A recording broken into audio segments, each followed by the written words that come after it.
ท่ามกลางพิธีกรสองประเทศครั้งแรกนะครับที่พิธีกรสองประเทศซึ่งเราเป็นพี่น้องกันนะครับขออนุญาตแนะนำตัวก่อนนะครับผมนายแก้วกล้าประชานันท์ผู้อำนวยการโรงเรียนบ้านม่อนหนองพะเนามิตรภาพที่126อายุพฤษภาคมนี้นะครับนักเรียนเกือบ2,000คุณครู100ประมาณ100 คนแต่ละวันเนี่ยก็จะสนใจดูแลเรื่องงานสุขภาพไม่ค่อยได้สนใจเท่าไหร่นะครับเพราะว่าราชการก็จะสั่งมาเราก็จะเร่งเรื่องของงานทั่วไปงานในหน้าที่ทำให้ไม่ค่อยได้ดูแลสุขภาพนะครับทีนี้เมื่อ8 ปีที่แล้วอาการของผมจะคันตรงศีรษะที่หัวเนี่ยคันเกาจนเลือดออกก็คิดว่าตัวเองเนี่ยแพ้ยาย้อมผมนะครับเพราะว่าผมมันหงอกสีขาวก็เลยไปย้อมเพราะว่าจะให้มันดูดีขึ้นถ้ามันหงอกมันตัวครับหมายความว่าหน้าตารูปหล่อก็ลดลงก็เลยง่ายเนาะก็เลยไปตรวจที่โรงพยาบาลอุดรเนี่ยเขาขูดเอาเนื้อเยื่อไปเขาบอกว่าผมก็เกรงเป็นมะเร็งด้วยเกรงว่าจะแพ้ยาย้อมผมด้วยประมาณชั่วโมงหนึ่งเขาเรียกไปพบว่าท่านผอ.เนี่ยเป็นสะเก็ดเงิน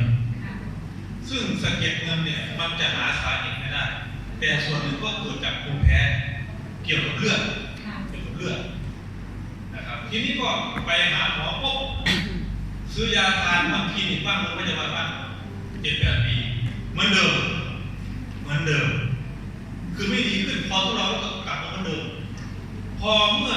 2 เดือนก่อน3 เดือนก่อนรู้จักกับป้าอินพี่พงษ์ที่มาก็รู้จักแล้วก็รู้จักท่านสนมวลเนี่ยนะครับท่าน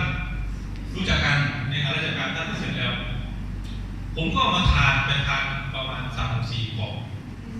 ดีขึ้นแต่ก่อนหน้าผมจะดำนะทำหน้าแข็งตัวนี้แข็งนะครับหน้าค้ำหมองพอไปทานสัก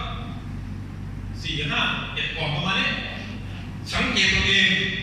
อาการคันเนี่ยมันจะลดลงแล้วก็ไอ้หน้าค้ำๆมันก็จะเริ่มออกแดงออกดูดีขึ้นพูดง่ายเริ่มขาวขึ้นแต่ก่อนไม่เป็นแบบนี้นะครับแล้วก็คุณครูก็จะทักเอาผอ.ขึ้นหน้าตาดูดีขึ้นเขาบอกอย่างนี้นะดูดีขึ้นนะผอ.เนี่ยหน้าตานะก็เลย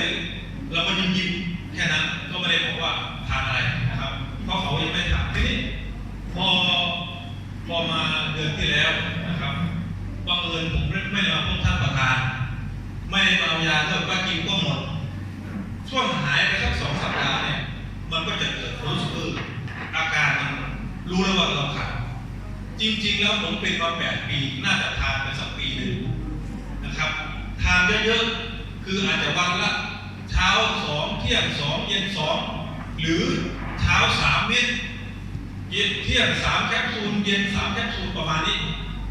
เท่าที่ดูกับท่านประธานท่านให้แนะนำเนี่ยดีขึ้นผมก็เลยเชื่อว่าสมุนไพรขนาดนี้เนี่ยมันไม่ส่งผลไม่มีผลต่อร่างกายหมายถึงว่าไม่มีผลข้างเคียงพูดง่ายๆแล้วไม่เป็นอันตรายก็เลยเชื่อว่าผมมาถูกทางแล้ว